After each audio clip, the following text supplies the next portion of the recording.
পশ্চিমবঙ্গের কলকাতায় নিরাপত্তার অজুহাতে ১৩৬ বছরের পুরনো মসজিদ ভাঙার নির্দেশ দিয়েছে বিজেপি সরকার। কলকাতার গৌরীপুর বিমানবন্দরের পাশে অবস্থিত জামে মসজিদটি অন্যত্র স্থানান্তরের কথা বলে এরই মধ্যে নামাজ আদায় বন্ধ ঘোষণা করেছে প্রশাসন।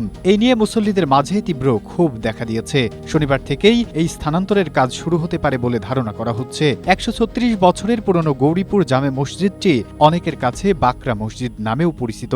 কর্তৃপক্ষের দাবি, মসজিদটি কলকাতার নেতাজি সুভাষচন্দ্র বোস আন্তর্জাতিক বিমানবন্দরের নিরাপত্তার জন্য বড় ধরনের হুমকি। তবে মসজিদটি ভাঙ্গা নিয়ে উত্তেজনা তৈরির আশঙ্কায় পুরো বিষয়টি অত্যন্ত গোপনীয় রাখা হয়।